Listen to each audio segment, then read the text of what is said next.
인생은 길고 우리가 어떤 선택을 하느냐에 따라 인생 이모작은 성공할 수도 실패할 수도 있습니다. 행복한 인생 이모작을 돕기 위해서 한국직업방송이 준비한 프로그램 행복한 인생 이모작. 네, 매주 월요일 오후 1시부터 여러분들과 함께합니다. 안녕하세요. MC 임지연입니다. 예, 안녕하십니까. 행복한 인생 이모작 MC 김근수입니다. 네, 그리고 저는 여러분들의 행복한 인생 이모작을 도와드릴 발빠른 소식들을 전해드리는 캐스터 조영주입니다. 반갑습니다.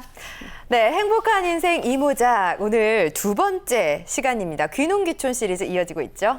네, 지난주에 귀농귀촌이라는 게 무엇인지 또 어떤 마인드로 귀농을 준비해야 되는지에 대해서 좀 우리가 알아봤었죠? 네, 자 오늘은요 그에 이어서 귀농귀촌 언제 해야 하나라는 주제로 자세히 알아보도록 하겠습니다. 오늘 정말 알찬 정보 많이 준비했으니까 기대해 주시고요. 먼저 오늘 이야기 나눌 귀농귀촌 관련 소식들 전하는 시간입니다. 조영주 캐스터가 준비했습니다.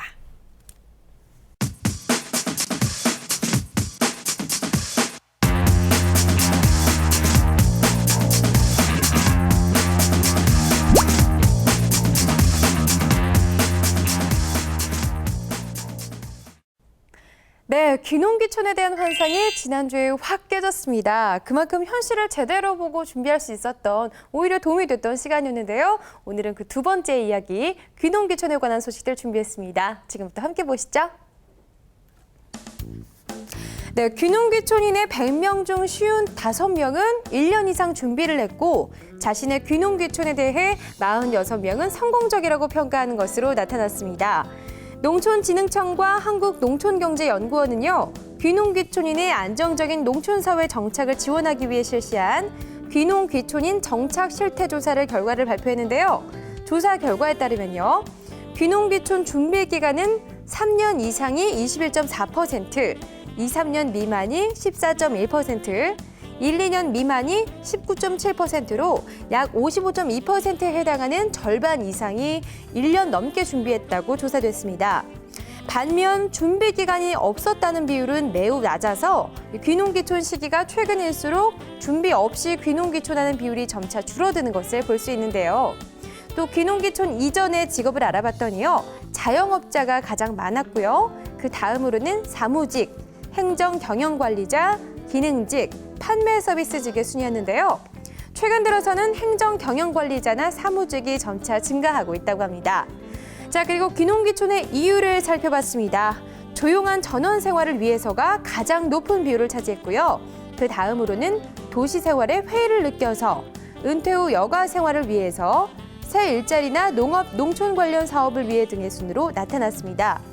그렇다면 귀농귀촌 과정에서 겪은 어려움에는 어떤 답변들이 나왔을까요? 자, 여유자금 부족이 가장 많았고요. 다음으로는 영농기술 습득, 농지 구입, 생활여건 불편, 지역 주민과의 갈등 등을 꼽았는데요. 결국에는 적응의 문제가 되지 않을까 싶습니다. 귀농귀촌 후 주요 경제활동을 살펴봤더니 농업에만 전념한다가 40.2%로 가장 높았고요. 농업과 다른 경제활동을 겸업한다는 35.8%로 그 뒤를 이었습니다. 또 농업 이외의 다른 분야 경제활동에만 종사, 은퇴 또는 무직으로 있는다 등의 답변도 순서대로 포함이 되어 있었는데요. 자, 덧붙여서 귀농귀촌인의 연령대가 낮을수록 농업 외의 다른 분야에 종사하는 비율이 높았습니다. 농업에만 전념하고 있다는 비율은 51세에서 60세 연령층이 가장 많이 답했다고 하네요. 또 귀농귀촌인들의 판매액이 가장 많았던 주력 품목은 과수가 가장 많은 비율을 차지했고요. 다음으로는 채소, 화훼, 쌀과 식량작물, 특용작물, 버섯 등이 뒤를 이었습니다. 그런가 하면 자신의 귀농귀촌에 대한 평가도 비교적 긍정적으로 나타났는데요. 매우 성공과 성공적인 편이라는 평가가 45.4%로 매우 실패한 편과 실패한 편이라는 평가 5.1%보다 월등히 높았습니다. 그러나 아직 모르겠다는 응답도 49.6%나 나왔다는 건 성공적인 귀농귀촌으로 가기까지의 과정을 조금 더 진지하게 생각하는 것 같네요. 또 도시로 다시 이주할 의향에 대해서는 72.1%에 해당하는 대부분의 사람들이 도시로 다시 돌아갈 의향이 없다고 답했고요. 의향이 있다라고 한 응답은 8.6%로 매우 낮았습니다. 마지막으로 마을과 지역 발전을 위해서 귀농귀촌인이 기여할 수 있는 분야를 물었더니요. 저소득층 지원과 사회복지 분야 봉사가 33.5%로 가장 높았고요. 그 다음으로는 멘토링 상담과 학교 평생교육 분야, 컴퓨터, 인터넷 등 정보화 등이 그 뒤를 이었습니다. 자, 이렇게 해서 오늘도 귀농귀촌에 관한 다양한 통계들 살펴봤는데요. 4개에 해당하는 깨알 같은 정보들 그리고 경험담들 잘 참고하셔서요. 여러분들의 귀농귀촌에 관한 꿈과 계획에 도움이 되시길 바랍니다. 지금까지 귀농귀촌 관련 소식이었습니다.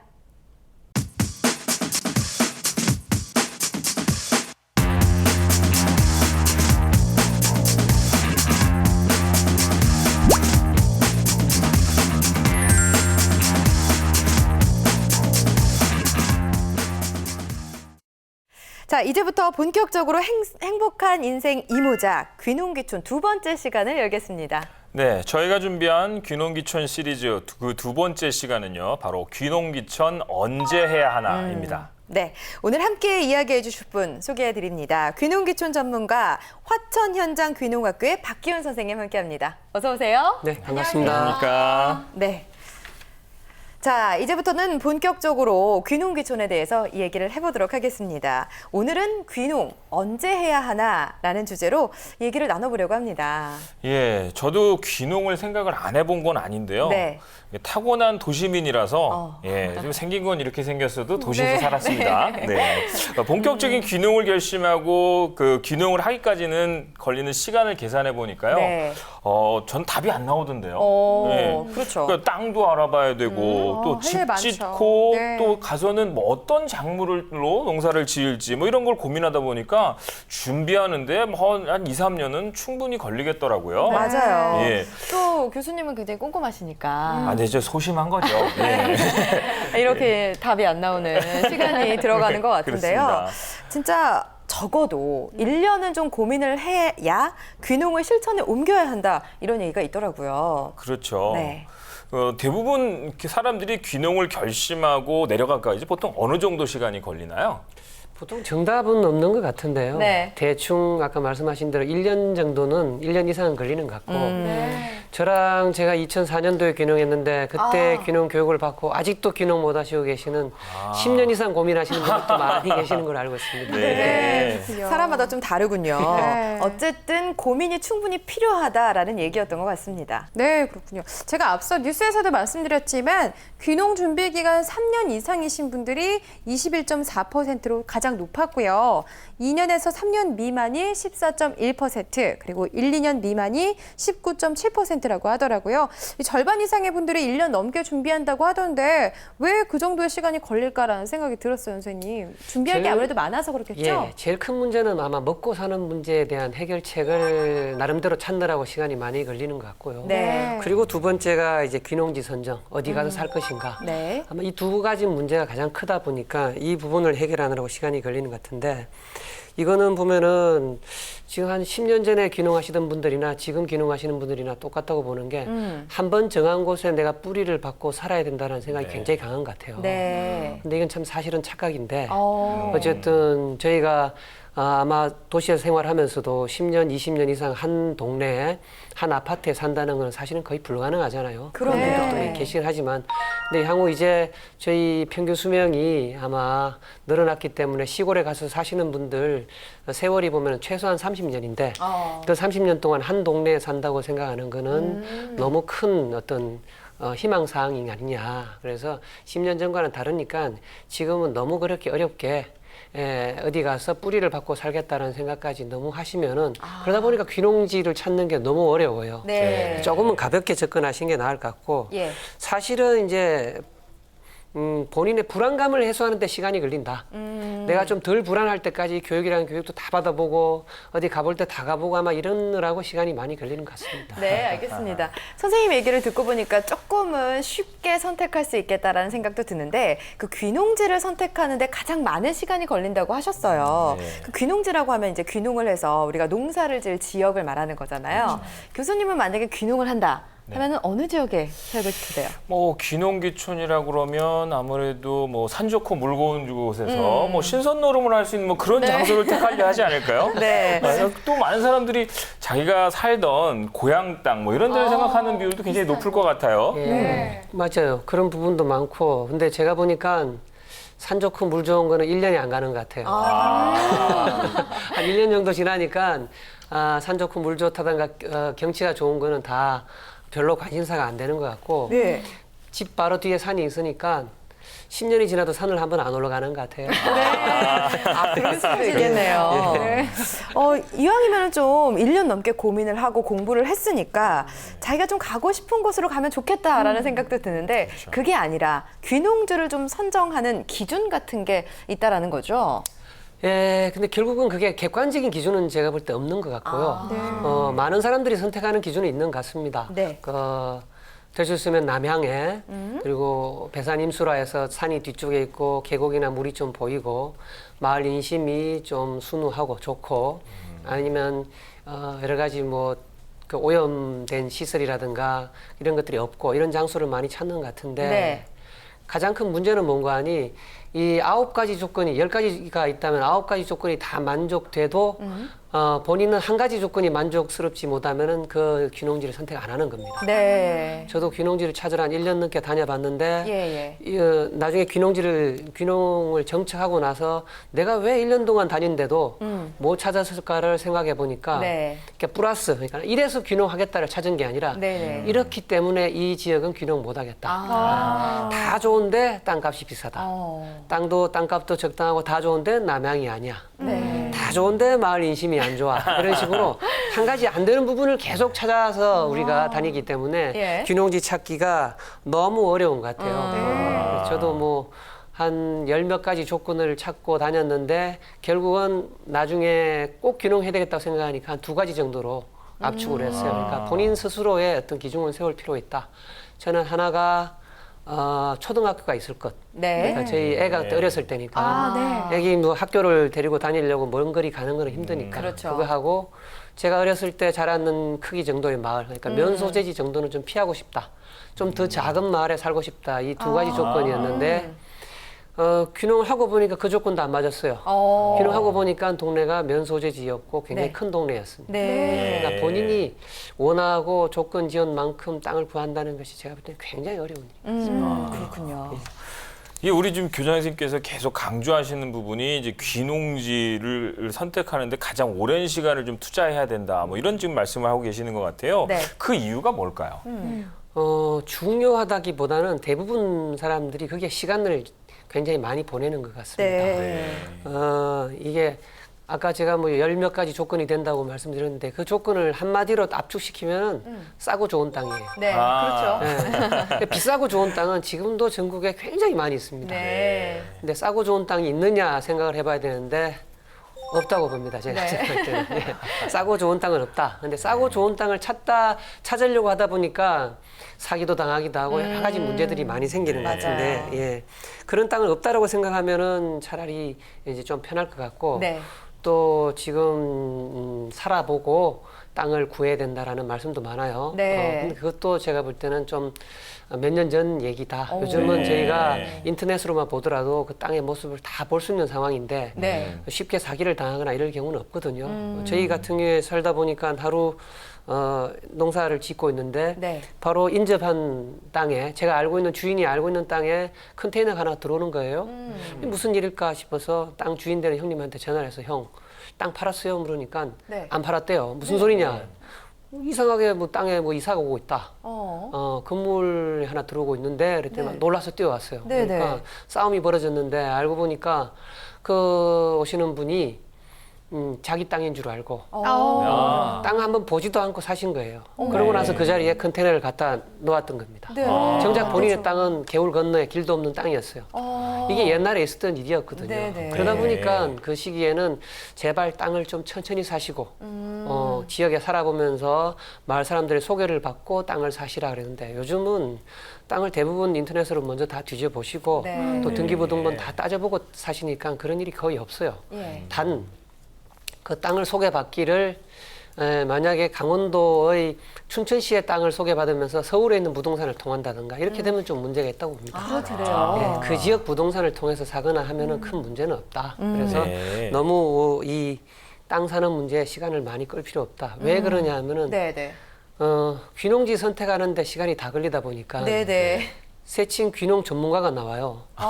제가 말씀드렸듯이 한 10년 이상, 5년 이상 귀농지만 찾으러 다니다 보니까 뭐 전국에 있는 귀농 전문가들 모르는 분도 없고 장목 중에 뭐 못하는 장목도 없어요. 근데 본인은 정작 귀농을 못합니다.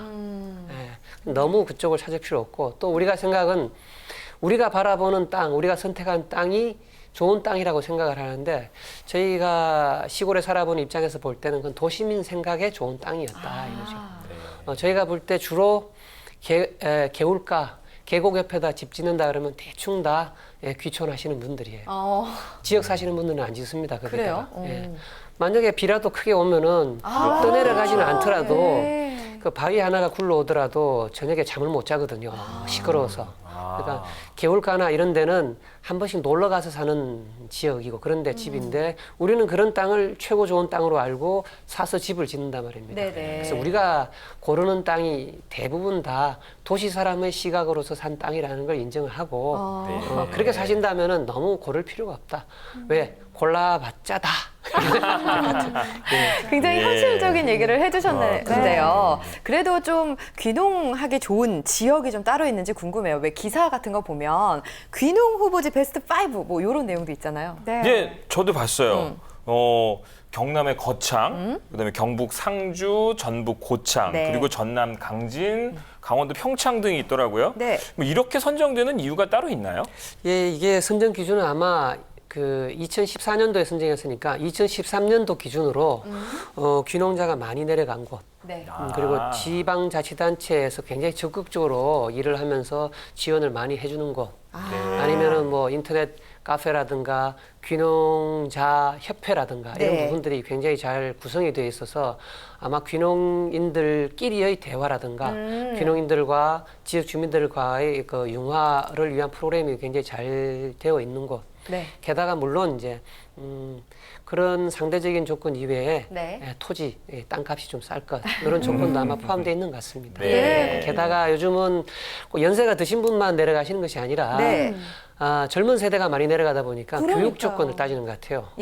거창 같은 경우에는 거창고등학교의 어떤 그런 명성이라든가 또 경남 산청에 있는 간대학교 명성 이런 부분들 때문에 교육 조건이 좋은 학교가 있는 그런 지역을 따라서 젊은 분들이 귀농하는 경우도 많다고 제가 알고 있습니다. 네, 그러니까요. 저도 사실 이 프로그램 들어오기 전에는 귀농이라는 것은 그 나이가 좀 지긋하신 분들이 시골로 내려가서 농사 짓는 거 이렇게만 알았는데 제가 뉴스 전해드리는 내용 보면서 요즘에 젊은 층들도 많이 귀농을 한다는 사실을 알게 됐어요.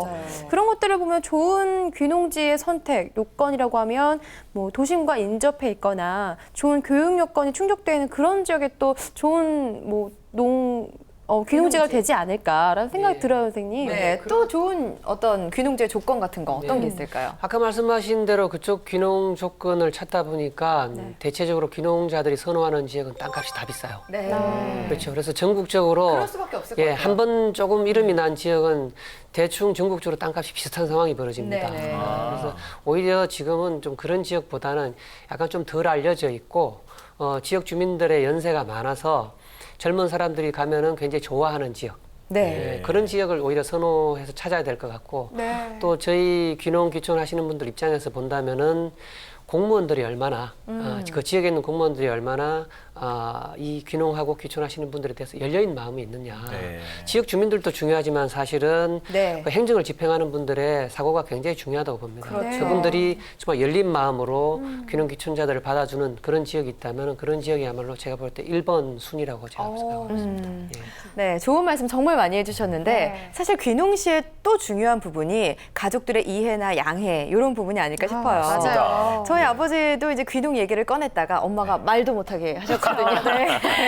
이런 가족의 동의를 얻는데 시간이 좀 걸리죠, 실제로. 예, 그렇죠. 근데 남성분들 같은 경우는 일방적이에요. 내가 귀농을 하고 싶다, 하겠다. 그러면 이제 왜 부인이 내 뜻을 못 따라 줄까라고 이제 그 어떤 표현을 하는 입장입니다. 그리고 교육도 본인이 일방적으로 받고 오셔서 그다음부터 고민을 해요. 이제 뭐 아내가 따라주지 않는다, 자식들이 반대한다 이렇게 얘기하시는데 우리 반대로 이제 여성분들이 귀농을 먼저 생각하신 경우는 굉장히 쉬운 것 같아요. 여성분들이 선택하시고 하는 경우는 남성분들이 좀 뻗댄다 할까요? 반대를 하시다가 대충 의견을 아마 합쳐서 오는 것 같고 근데 저희가 살아본 입장으로는 일단 외롭습니다. 예. 귀농귀촌지에 가서 아무리 지역 주민들하고 저희가 친하게 지내고 마음을 터놓고 지낸다 하지만은 네. 정말로 이해가 안 되고 얘기하지 못할 부분들이 있어요. 저도 귀농한 지 11년 차지만 아직도 마찬가지거든요. 모든 것을 다 털어놓고 이렇게 얘기할 수 있거나 이런 자리는 참 없다고 생각합니다. 그렇다 보니까 네. 정말 어떤 절의 고도와 같은 혼자가 가 있다는 그런 생각이 들 때가 많은데 네. 그런 귀농, 귀촌하는 현장에서 정말로 내 편이 될 수 있는 사람은 결국은 가족밖에 없거든요. 그렇죠. 네. 그러니까 그 가족의 동의와 협력이 없이 만약에 내려간다라는 거는 총을 안 들고 전쟁터에 가는 것 같아요. 네, 제가 TV에서 가족들의 동의해주지 않는다고 해서 혼자 귀농하신 분의 이야기를 본 적이 있어요. 선생님도 그런 비슷한 사례들을 좀 알고 계시지 않을까 싶은데 알고 계신 분들이 있을까요? 네, 저희 뭐 교육생들도 마찬가지고 졸업생들도 처음 생각은 본인이 귀농해 있으면은 가족들이 따라올 것이다라고 일방적으로 생각하는 경우가 많아요. 설득할 수 있다고 생각하시는 것 그렇죠. 같아요. 그렇게 해서 귀농을 하는데, 근데 그 여성분들의 입장하고 남성분들 입장은 다르거든요. 다르죠. 예, 그리고 또 남성분들 같은 경우에는 어릴 적에 시골에서 자라보신 분들은 아무리 도시 생활을 하더라도 시골로 가고 싶어 하시고, 네. 근데 반대로 어릴 때 시골에서 생활한 여성분들은 예. 죽어도 안 가겠다는 생각입니다. 사실은 그때는 예, 그 불편해요. 불편하고 네. 어렵던 그 그 시골 생활을 나는 하고 싶지 않다. 이 입장 차이가 굉장히 큰 것 같고, 네. 그래서 오히려 도시에서 어린 시절을 보낸 여성분들이 예. 뭘 모르니까 귀농 귀촌을 쉽게 하시는 경우가 많고 네. 굉장히 좀 상황이 좀 애매한데 그런 상황이 많습니다. 그리고 그러다 보니까 제 교육생들 중에도 내려오셔서 귀농 귀촌 하셔서 아내를 설득할 수 있으리라 그렇게 생각하고 오시는데 귀농 지금 하신 지가 6년 차인데도 여전히 아직 혼자 사는 경우가 많습니다. 부인은 서울에 계시고 이런 경우에는 농사를 짓거나 텃밭을 하나 하더라도 5살짜리 그 어린 딸이나 어린 아들이 하나 끈을 하나 잡아주고 줄 하나 잡아주는 거 하고 네. 내가 혼자 일을 하는 거는 정말 큰 차이가 나거든요. 그렇죠. 그런데 그 5년 정도를 원래 혼자 내가 일을 하다가 집에 가서 또 밥을 차려 먹고 하고 이건 참 힘든 일입니다. 그러니까 볼 때는 굉장히 불쌍하죠. 네네. 그러니까 그 어떤 가족 간의 합의와 협의가 동의가 없으면은 사실은 5년, 6년 세월이 지나더라도 그게 쉽게 해결이 안 되고 네. 또 그렇게 해서 억지로 가족들이 오신다 하더라도 네네. 잘 견디지를 못하고 그게 또 내 행복하려고 귀농을 했는데 이 귀농 귀촌이 불행의 씨앗이 된다면은 이거는 귀농 귀촌을 안 하는 것이 낫지 않을까. 그렇죠. 꼭 합의를 하는 것이 중요합니다. 잘 생각해봐야 될 문제인 네. 것 같아요. 실제로 그 귀농 귀촌을 가족끼리 다 같이 내려가서 있어도 네. 굉장히 외롭다고 하셨는데 혼자 계시면 얼마나 외롭겠어요. 가족들과 충분한 대화를 통해서 설득하신 다음에 실행을 하시는 게 참 좋을 것 같아요. 네, 그렇죠. 자, 귀농지를 선정을 하기 위해서 어떤 준비가 필요한지를 알아보도록 하겠습니다. 어떤 분들은 또 마을 투어를 다니기도 하고요. 또 특산물이 뭔지 또 어떤 지원이 있는지 열심히 체크를 하는데 네. 이런 게 실질적인 도움이 될까요? 안 하는 것보다는 도움이 된다고 봅니다. 네, 그래서 저는 어떤 귀농지를 고민하시는 분들 보고 우선 큰 테두리에 큰 어떤 단체를 정하라. 그러니까 강원도면 강원도, 네. 경상도면 경상도를 정하라. 그 다음에 그 중에서 또 좀 더 들어가라. 군 단위로 들어가시고 군 단위를 둘러보신 다음에 면 단위, 그 다음 동네 이런 식으로 찾아 들어가라. 그리고 웬만하면은 그 지역에 어떤 축제 같은 게 있으면은 모텔이라든가 펜션을 사용하지 마시고 네. 내가 마음에 드는 마을의 민박을 좀 구해 들어가시라. 그 민박 주인과 한번 그날 저녁에 소주 한잔 하시면서 얘기하시다 보면은 네. 그 마을의 인심이라든가 그런 부분을 알 수 있지 않은가. 그리고 몇 번 더 다니고 그리고 민박 주인이나 아니면 지역 주민들 소개받아 좀 다니다 보면은 정말로 괜찮은 마을이라면 그게 이제 내가 귀농지로 선택할 수 있는 마을이다. 근데 너무 막연하게 전국을 이게 이제 어떤 후보자로 두고서 전국을 돌아다니면서 투어를 한다는 거는 별로 맞지가 않다. 또 투어하시는 분 많은 분들이 내가 투어하면서 그 지역에서 무슨 지원을 해주는지 그게 관심을 갖고 하는데 그거는 굉장히 부차적인 문제다. 네네. 예, 내가 마음에 들고 내 마음이 끌리는 그 지역을 먼저 정하시고 그 지역에서 어떤 지원을 해주는지를 찾는 것이 그것이 맞는 거다. 그렇게 봅니다. 그래서 귀농 투어는 좀 권하고 싶습니다. 제가. 네. 귀농 투어가 굉장히 이게 정착을 하고 귀농지를 선택하는 데 굉장히 많은 도움이 되겠네요. 네, 네. 그러면 이제 이런 귀농 투어를 뭐 우리가 무작정 갈 수는 없지 않습니까? 이런 거를 뭐 좀 신청해서 도움을 받을 수 있는 그런 곳들이 좀 있나요? 아마 1년에 한 3번에서 4번 정도 귀농 박람회가 열려 있는 걸로 알고 있습니다.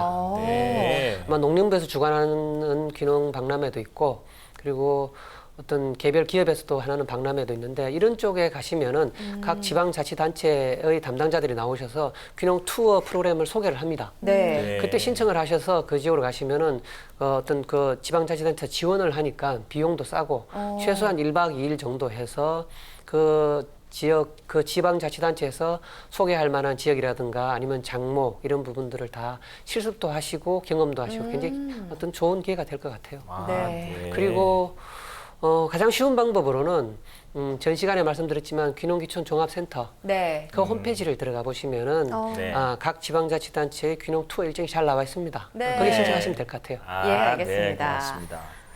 예, 지금 우리가 이제 뭐 체계적으로 귀농귀촌을 좀 잘 준비를 해서 네네. 정착하기 위한 그런 것 시간 정보들을 알아보고 있는데요. 네. 제가 그래서 체계적인 귀농 준비를 위한 체크리스트가 있다고 해서 제가 좀 준비를 해봤습니다. 네. 우리 지연 씨랑 영주 씨 퀴즈를 낼 테니까요. 네. OX로 한번 답을 한번 해보시죠. 네. 예, 첫 번째, 귀농 결정에 대해서 2년 이상 고민을 했습니까? X. X요. 네. 두 번째, 귀농 결심을 하게 된 이유와 목적이 분명하십니까? X. 예. 그렇다 그러면 민관 학계 및 인터넷상의 귀농 정보를 모두 수집해서 잘 들여다보고 계신가요? 저희한테는 아직 해당 사항이 아닌 것 같아요. 그렇죠. 예, 저희는 확실히 귀농 계속 준비가 X하게 되네요. 안 된 것 같습니다. 네. 선생님, 이런 질문이 몇 가지나 되나요? 실제로 준비가 저희는 안 된 게 분명한데 이런 체크리스트를 하는 게 좀 도움이 될까요? 제가 한 30가지 넘게 했는 것도 봤거든요. 네. 본인 어떤 이 체크리스트에 따라서 본인의 귀농귀촌 준비 정도를 상중하로 나눈 쪽도 봤고 했는데 이것보다 더 어려운 질문을 저희는 좀 받아봤거든요. 네. 주관식이에요. 내가 귀농귀촌을 꼭 해야 되는 이유를 10가지 적어봐라. 10가지나요? 네. 이거는 제가 1박 2일도 힘들고 2박 3일 정도 고민을 하면서 저도 적어봤습니다. 네. 근데 적어보니까 굉장히 도움이 됐던 거는 네. 막연한 귀농귀촌에 대한 생각이었어요. 근데 이걸 내가 10가지를 실제로 적어가려고 하다 보니까 네. 정말로 진짜 고민하게 되는 거예요. 그렇죠. 내가 이 부분이 정말로 내게 절실해서 선택을 한 것인가 아닌가. 그래서 그 어떤 10가지를 제가 만들어 본 게 사실은 한 10년이 넘도록 귀농귀촌 생활을 계속 유지할 수 있던 어떤 힘이 아닌가 생각하니까 어떤 체크리스트라든가 그런 부분들은 좀 필요한 것 같아요. 네. 예, 이런 부분들이 지금 굉장히 체크리스트도 많이 있고 하니까요. 네네. 우리가 뭐 정보를 좀 귀농 귀촌을 좀 준비하고 계신 분들은 이런 것들을 좀 잘해서 본인이 어떤 정도의 상황인지 체크를 해보시는 것도 굉장히 중요한 것 같아요. 네네. 예, 그러면 이제 우리 선생님께서 귀농 준비에서 가장 중요한 게 귀농지 선정이다 이런 지금 말씀을 지금 계속 해주고 계시는데요.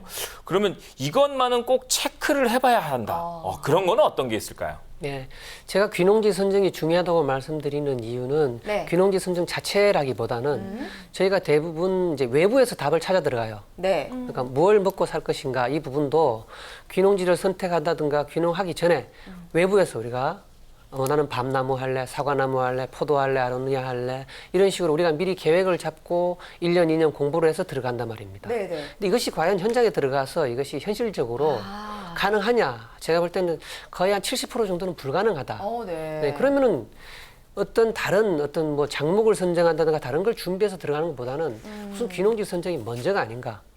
귀농지 선정을 먼저 하고 나서 그 지역에 맞는 그 토질에 맞는 장목을 선택하는 것이 맞지 않는가. 먹고 사는 문제도 그런데 다른 모든 문제는 당연히 따라가는 것이 아니냐 해서 귀농지 선정의 선후가 귀농지 선정을 먼저 해야 된다고 제가 생각하는 것이고요. 네네.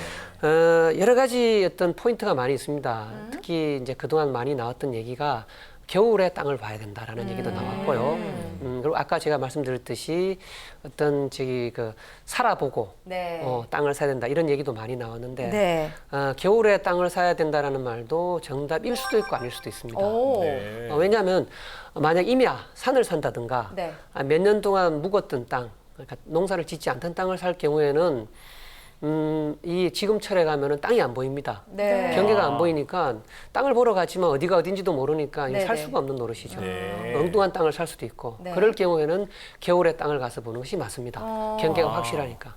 근데 하지만 계속적으로 지속적으로 농사를 짓던 땅 같은 경우는 겨울에 가나 지금 가나 아무런 의미가 없습니다. 네네. 저희 같은 경우 오히려 겨울에 그 땅을 사라는 얘기를 듣고 농지를 구입을 했다가 네. 그 땅이 굉장히 좋은 땅이었어요. 겨울에 볼 때는. 네네. 배산 임수에 예. 동네로부터 조금 일부 떨어져 있고 앞에는 멀리 남향으로 강이 보이고 그러니까 귀촌에서 살기에는 그만인 땅이었어요. 네네. 근데 봄에 올라가 보니까 이게 돌밭인 거예요. 아이고. 네, 돌도 보통 돌이 아니라 그냥 아주 큰 돌만 잔뜩 있는 땅이라서 사는 것이 불가능한. 예. 그러니까 겨울에 본 때문에 그분은 그 땅을 구한 거예요. 그런 정도로 겨울에 구한다고 해서 꼭 정답은 아니다. 네.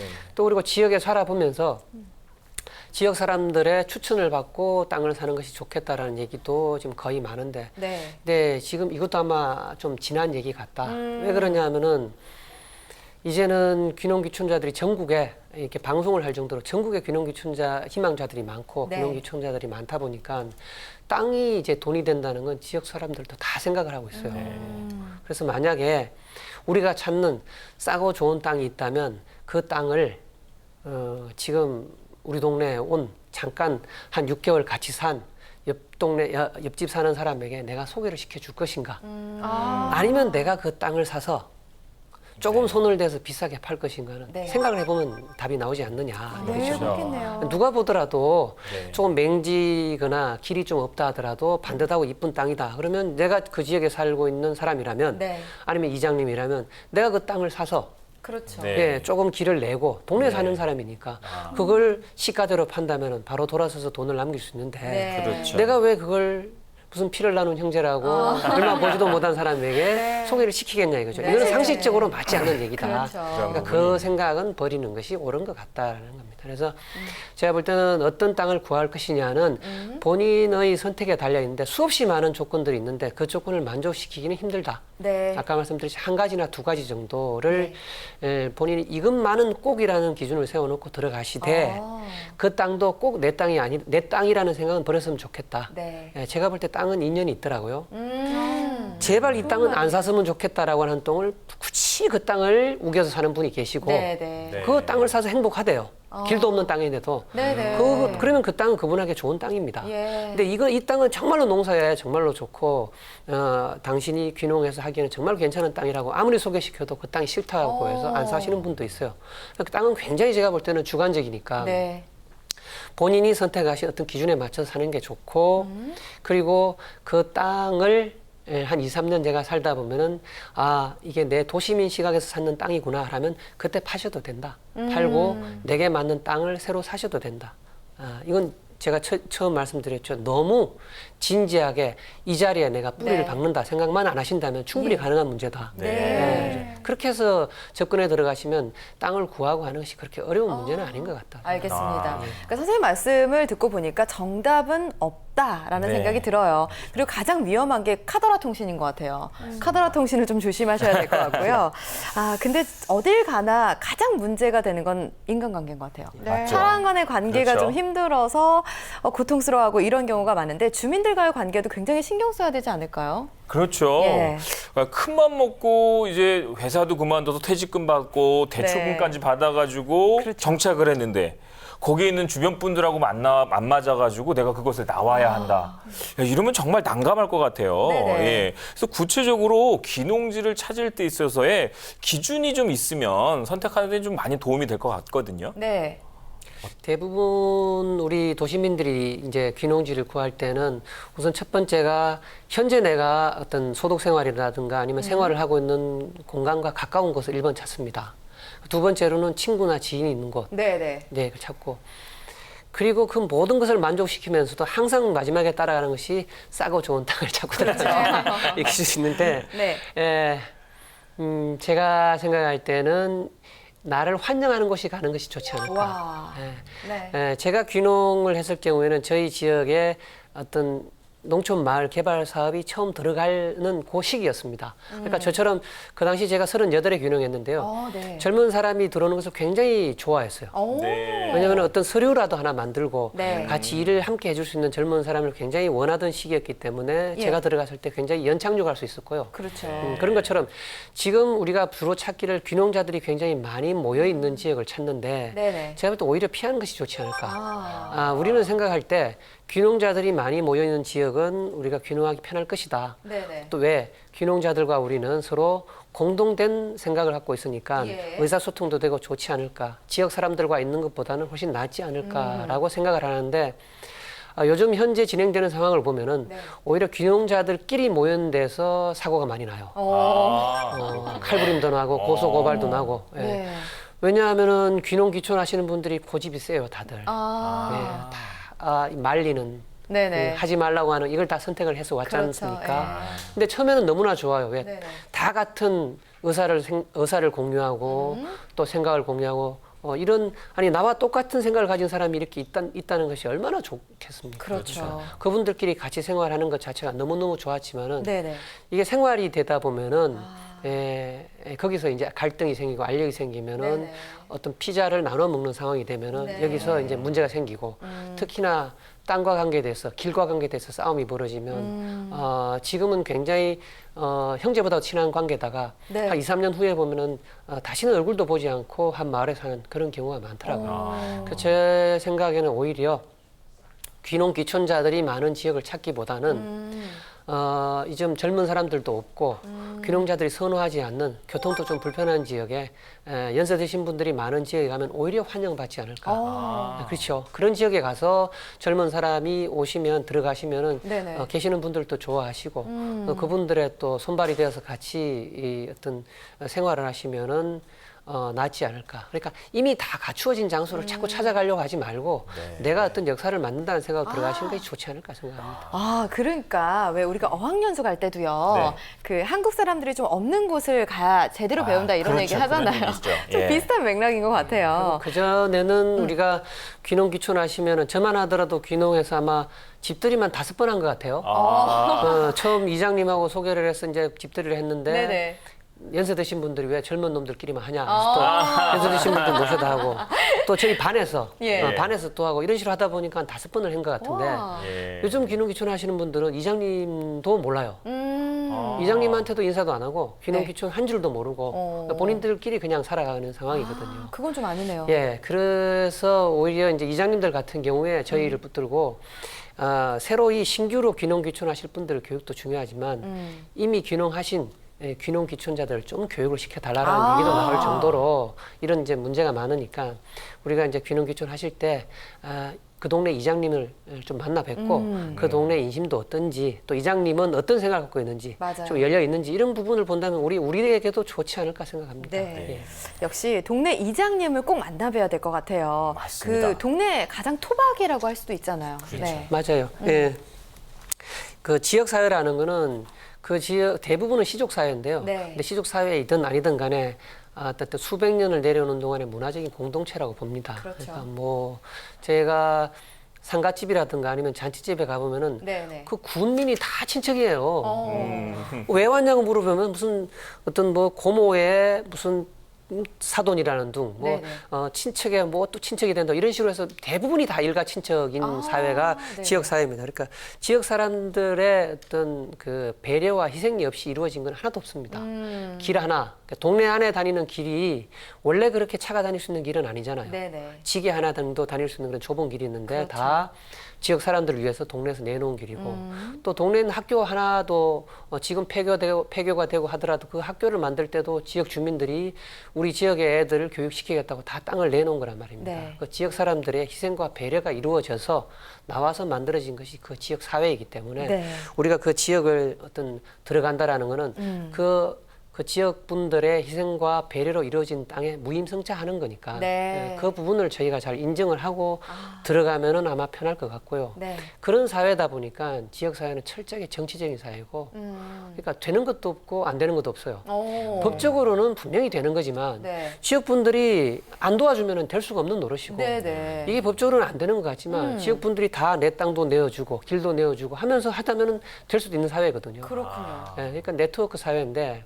우리가 이제 그 제일 만만하게 보시는 분들이 네네. 그 귀농 귀촌하셔서 면사무소 찾아가셔서 네. 민원 담당이나 산업 담당 분들을 굉장히 우습게 여기고 이렇게 싸우고 이렇게 큰 소리를 치고 나옵니다. 네. 왜냐하면 도시에서 우리가 어떤 뭔가를 하려고 민원을 제기를 했을 때 네. 나오던 그 속도라든가 그런 서비스의 질에 비해서 지역에 가면 굉장히 미흡하니까 네네. 그렇게 요구들을 하고 싸우는데, 그런데 그날 저녁쯤 되면 이장님한테 전화가 와요. 다 알고 있어요. 어떻게 싸웠는지 뭐 했는지. 그러면서 얘기가, 야, 네가 싸운 그 친구가 옆 동네 사는 누구 딸이다. 누구 아들이다. 이렇게 얘기가 나온단 말입니다. 그러니까 그런 정도로 지역사회는 완전한 네트워크 사회니까 그 부분 우리가 잘 인지하고 들어가야 될 것 같아요. 그러니까 얘기를 들어보니까 어떻게 보면은 되게 쉽고 어떻게 보면 되게 또 어려울 수 있는 사회인 것 같아요. 맞습니다. 네네. 네. 그러니까 정착을 하실 때는 이장님을 좀 잘 공략하고 맞아요. 예, 지역 주민들하고 잘 융화될 수 있는 뭐 그렇죠. 그런 전략이 필요한 것 같아요. 네. 그러면 이제 또 정착을 하기 위해서 우리가 뭐 사전에 좀 답사도 다니고 뭐 네. 이렇게 할 거 하지 않습니까? 그랬을 때 체크해야 될 가장 중요한 점들은 어떤 게 있을까요? 제가 아는 분 중에 한 분은요. 네네. 제주도 가서 사신다고 제주도에 땅을 샀는데요. 예. 당연히 도시처럼 수돗물이 나오겠지라고 생각을 하신 거예요. 네네네. 근데 가보니까 수돗물이 나오지 않아서 그러니까 식수가 해결이 안 돼서 그 어떡해요? 땅을 다시 팔아버리고 아주 뭐 헐값에 팔아버린 경험이 있으시다 하더라고요. 그런 경우가 굉장히 많고, 그래서 사실은 귀농 귀촌지 찾을 때 1번이 물이죠. 네. 예, 먹는 물을 조달할 수 있는가 없는가. 물.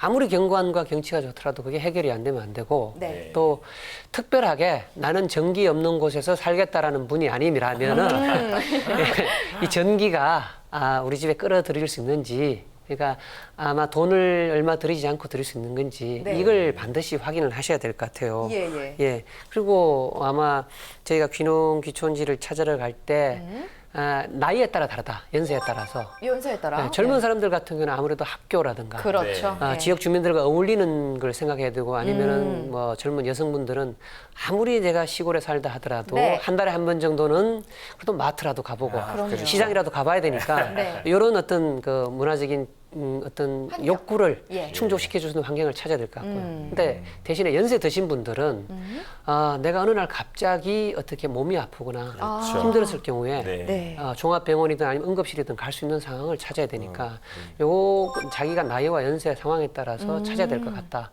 보통 시골로 오시는 분들 중에 네네. 귀촌하시는 분들이 주로 마을에서 주로 떨어진 지역을 찾아요. 근데 반대로 지역에 계시는 분들은 연세가 드실수록 마을 내로 내려와요. 네. 지역 안으로. 그래서 지역 안에 있는 네. 동네 안에 있는 땅값이 비쌉니다. 근데 우리가 생각할 때는 귀농 귀촌인들이 생각할 때는 경치가 좋은 산밑이라든가 네. 예, 이런 쪽이 땅값이 비쌀 것 같은데 반대로 동네 안이 비싸단 말입니다. 그 이유가 지역 분들은 연세가 드시면 드실수록 누가 지나가다가라도 방문이라도 열어보잖아요. 네네. 오늘 왜 소식이 없나? 이렇게 해서 문제가 생기면 빨리 처리가 되는데 네. 귀농 귀촌하셔서 안 그래도 그 아는 분도 별로 없고 외롭게 사시는데 마을에서 뭐 10분, 20분 떨어진 데서 혼자 사시다가 네. 어느 날 일을 당하면은 이건 대책이 없는 거죠. 그렇죠. 그래서 연세가 드시는 상황에 따라서 네. 그런 부분을 좀 조건을 찾아서 가야 되겠다. 근데 가장 기본은 물입니다. 물이군요. 예, 물이 해결이 된 상태에서 가야 될 것 같아요. 그리고 또 뭐 주변에 혐오 시설이 있는지 없는지 이런 것도 좀 체크를 해봐야 되지 않을까요? 맞아요. 근데 이거는 지금은 보니까 혐오 시설에 관한 문제가 내 의지대로 되는 게 별로 없어요. 분명히 혐오 시설이 없는 곳에 귀농 귀촌에 살고 있었는데 어느 날 갑자기 이제 등장을 합니다. 근데 이걸 마을 지역 주민들하고 같이 반대를 하고 싸웠는데 어쩔 수 없이 안 되고 또 이사를 가야 되는 경우도 있고, 네. 뭐 고압선이 들어서기도 하고 화장장이 들어서기도 하고 뭐 이런 부분들이 오니까 이 부분은 처음에는 뭐 그 본인이 찾고 하지만은 이게 좀 참 뜻대로 안 되니까 이 귀농지 부분은 제가 항상 얘기하지만 인연이 있는 것 같아요. 땅에는 인연이 있는 것 같다. 그래서 그 지역에 살 것 같으면 그냥 들어갔는데도 돼지우리가 아니면 뭐 축사가 없어지고. 근데 그게 아닐 것 같으면 없는 자리에 들어가는데도 어느 날 갑자기 축사가 등장해서 굉장히 냄새가 난다든가 이런 상황이 벌어지니까 이 본인의 의지와는 참 잘 안 맞는 것 같아요. 이게 참 어려운 부분입니다. 그렇군요. 이게 인연이라는 게 있나 봐요. 근데 실제로 그 지난 시간에 말씀을 해주셨잖아요. 이제 농촌 같은 경우에는 도로폭이 너무 좁아서 위험한 사고를 당할 수도 있고 위험할 수 있으니까 도로폭이 어느 정도 좀 갖춰져 있는지 정비가 되어 있는지 이런 것도 좀 판단을 해야 되지 않을까요? 예, 맞습니다. 근데 우리나라에서 아마 전라남도 지역에 넓은 이제 토지를 갖고 있는 지역을 제외한다면 대부분 농로가 되어 있고 3m 정도 되는 농로가 되어 있다든가 잘 되어 있으면 4m 정도 이렇게 되어 있겠죠. 그런 지역이니까 포장 정도를 봐야 될 것 같고요. 단지 지적도 상으로 실제적으로 길이 나 있으면은 내가 집을 지을 수 있고 여러 가지를 할 수 있으니까 그 정도면 만족해야 되지 않을까. 또 살면서 사실은 모든 것을 관이나 이런 데서 다 갖추어진 땅을 내가 찾아 들어간다면은 싸고 좋은 땅에 못 들어가요. 네. 비싸고 좋은 땅에 들어가니까 내가 어느 정도 해결할 수 있는 상황이다 하면은 그렇게 들어가는 것도 괜찮습니다. 어쨌든 체크해야 될 부분이 뭐 적지 않은 것 같습니다. 꼼꼼히 따져 보셔야 될 것 같은데요. 농지 구입할 때, 이럴 때 지원 제도 같은 거가 있으면 참 좋을 것 같다는 생각이 드는데 그런 게 좀 있을까요? 농지를 구입하는 거는 귀농자들 같은 경우에는 지난 시간에 나왔던 그런 창업 자금을 통해서 저희가 혜택을 받을 수 있고요. 그리고 2030, 그러니까 만 40세 미만인 경우에는 39살까지죠. 만 39살 정도까지는 2030 세대를 위한 그 농지 구입 자금이 따로 있습니다. 농어촌 공사에서 따로 이제 농업 기반을 조성할 수 있도록 만들어주는 게 있으니까 그쪽을 통해서 알아보시면 훨씬 좋은 조건에 20년 이상의 상환 조건이니까 굉장히 좋은 조건이죠. 저리로 그런 조건을 통해서 살 수 있을 것 같고요. 예. 그리고 대신에 제가 말씀드릴 거는 농지를 구입하거나 토지를 구입할 때 귀농하시는 분들과 귀촌하시는 분들 좀 차이가 난다. 대부분 귀촌하시는 분들이 좀 여유가 있고 하니까 땅을 너무 크게 사요. 예, 10,000평을 사시고 뭐 하시는데 왜 그렇게 큰 땅이 필요하냐 물으면은 땅에 한이 맺히신 거예요. 뭐 자식을 주면 되지 뭘 하면 되지라고 얘기하시는데 이게 해보시면 알겠지만은 이 텃밭이라는 거는 30평이 넘어가면 텃밭이 아니에요. 이건 뭐 1000평 농사 짓나? 100평 텃밭을 하나 똑같이 힘듭니다. 그래서 건강하게 행복하게 살려고 갔다가 땅에 치여서 일찍 돌아가실 수가 있으니까 귀촌하실 분들은 너무 땅 욕심 내지 마시고 규모가 작은 땅, 이쁜 땅을 찾아 들어가시면 좋겠고 대신에 내가 농사로서 좀 승부를 걸어야 되겠다. 나이도 젊고 그러실 분들은 남쪽 지방에서는 해당도 안 되지만 중부 지방 기준이라면 강원도나 뭐 경기도 이쪽 지역이면 최소한 1000평 정도는 구입해서 들어가라. 임차로 구하는 것은 어떠냐라고 하는데 임차를 했을 경우에는 내가 원하는 대로 농사를 짓지 못한다. 이 땅을 어느 정도 만들어 놓고 나면은 주인이 땅을 달라 그러고 옛날 말씀에도 빌린 땅에는 돌도 고르지 말라는 얘기가 있어요. 돌 골라 놓으면은 주인이 뺏어 간다고. 저도 마찬가지로 한 3년, 4년 땅을 만들어 놓으면은 뭐 이렇게 뺏어가고 이런 식으로 이제 하다 보니까 내 농사가 안 되는 거예요. 그리고 요즘 이제 기후가 워낙 불량합니다. 안 좋잖아요. 그러니까 어느 해는 비만 계속 오고 어느 해는 또 비가 안 오고 계속 마른 날만 계속 또 이런 상황이니까 요즘은 이제 어느 정도 내가 농사로 승부하려면 안정적인 농사가 필요하다. 그러기 위해서는 최소한 비가림 정도의 시설이 필요한데 비닐하우스 정도를 하려고 해도 내 땅이 있어야 되니까 그럴 경우에 좀 그 무리를 해서라도 1000평 정도 이상은 땅은 내가 마련하고 들어가는 것이 좋겠다. 그래서 규모의 문제는 좀 필요하다. 그런 거를 다 자세히 알려면 실제로 그냥 조사하는 차원에서는 충분히 알 수가 없을 것 같다는 생각이 드는데 농지를 구입하는 시점을 조금 살아보고 경험해보고 그렇게 해도 될까요?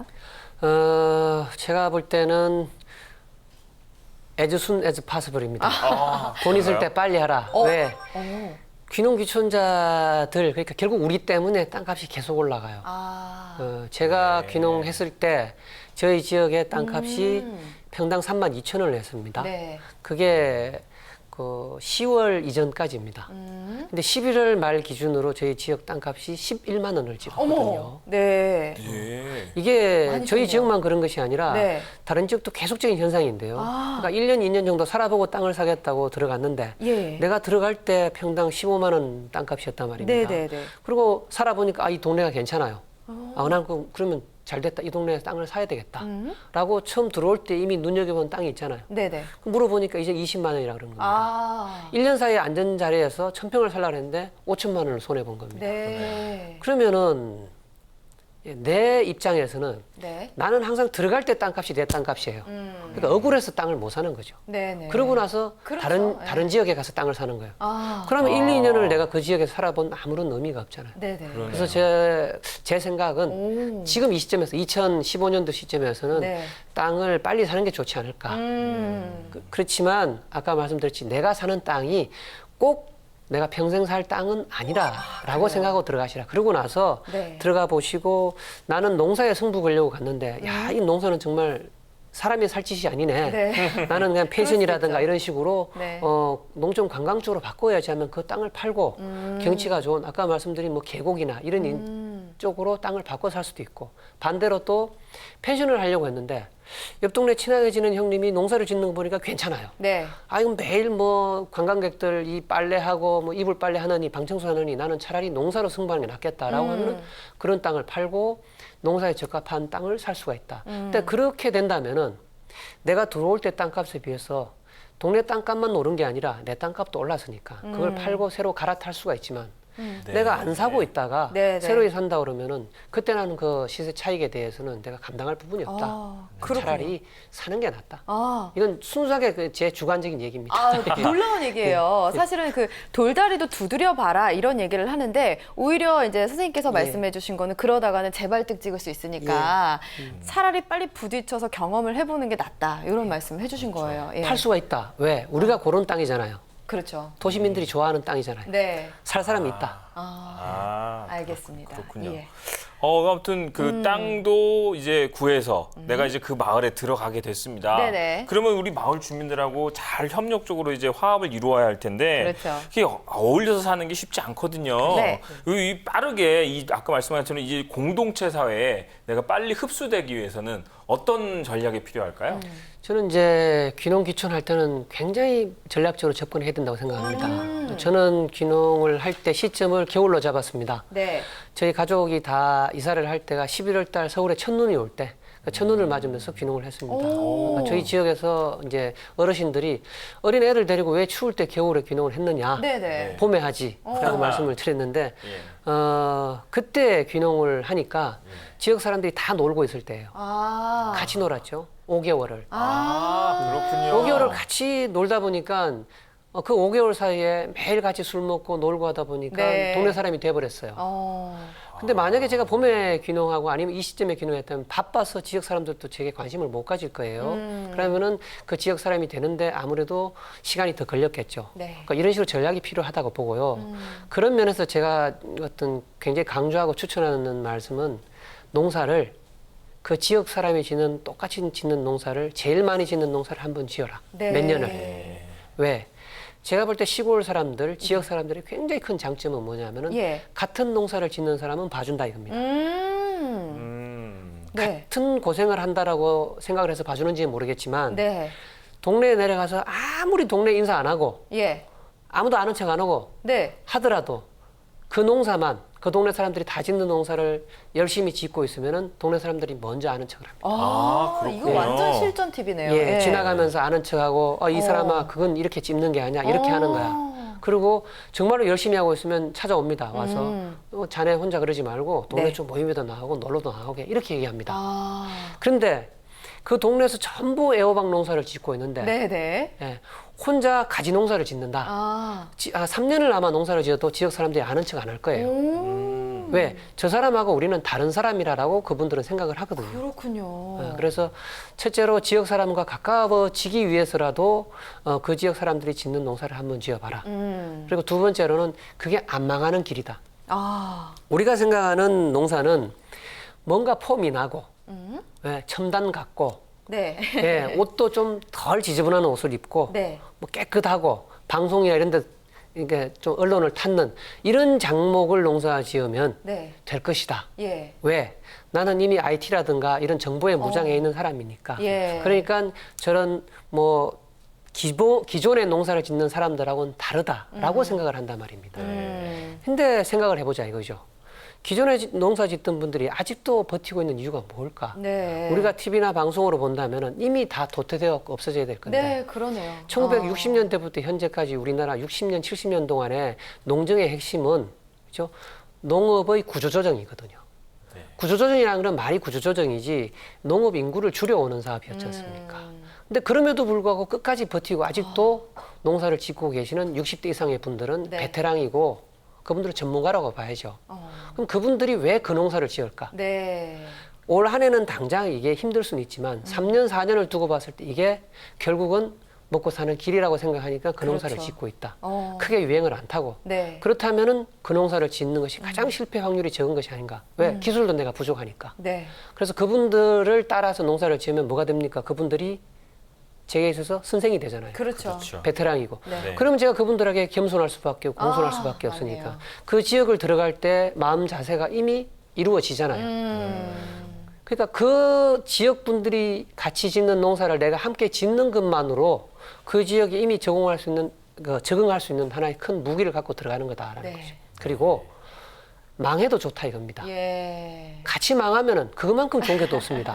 예. 네, 온 동네 사람이 다 같이 망하면 이건 그 순간 동지의식이 생기잖아요. 네. 아, 그런 제가 측면이 귀농한 또 지 있군요. 1년밖에 안 됐지만 이미 같이 망한 동지입니다.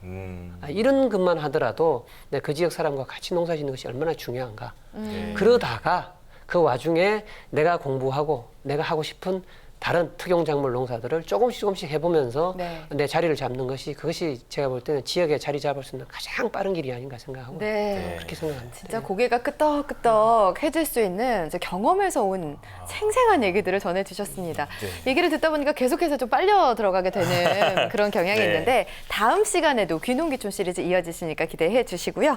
자, 이제부터는 조영주 캐스터가 준비한 시간입니다. 귀농귀촌 교육 정보 꼼꼼하게 정리했습니다. 함께 하시죠.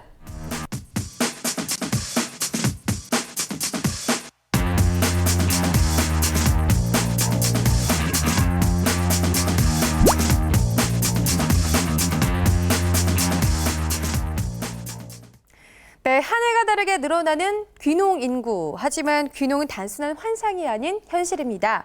그렇기 때문에 철저한 준비와 교육이 필요하겠죠. 그래서 지금부터 귀농 교육 정보 전해드립니다. 농촌으로 가는 길, 행복한 귀촌 교육 과정이 실시됩니다.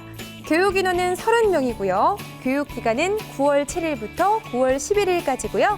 전라북도 진안에 위치한 진안만들기 지원센터에서 이루어집니다. 사회적 기업 민들레 코아우징에서 농촌주택 기술 창업 교육을 실시합니다. 교육 인원은 20명이고요. 교육 기간은 9월 4일부터 9월 13일까지 충청북도 영동에 위치한 백화마을에서 진행됩니다. 미래인재 개발협회에서 내 손으로 만드는 황토 그들빵 프로그램을 진행합니다.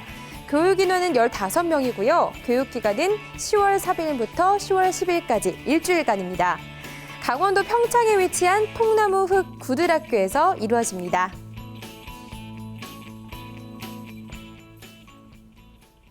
네, 지금까지 귀농귀촌에 관한 교육 정보들 전해드렸습니다. 네, 오늘 행복한 인생 이모작 프로그램 귀농귀촌에 대해서 알아봤는데요. 많은 분들이 궁금해하는 만큼 정말 다양한 정보와 교육 내용들 전해드렸습니다. 자, 오늘은 귀농귀촌 시리즈 그 두 번째 시간이었는데 귀농귀촌 전문가 화천현장 귀농학교의 박기훈 선생님과 함께했습니다. 선생님 고맙습니다. 네, 고맙습니다. 예, 귀농귀촌에 대한 오해와 진실 그리고 알찬 정보들이 가득합니다. 다음 주에도 저희와 함께 하시죠. 네, 귀농귀촌 시리즈로 준비한 행복한 인생 이모작. 다음 시간에도 알찬 정보 전해드릴게요. 시청해주신 여러분 고맙습니다.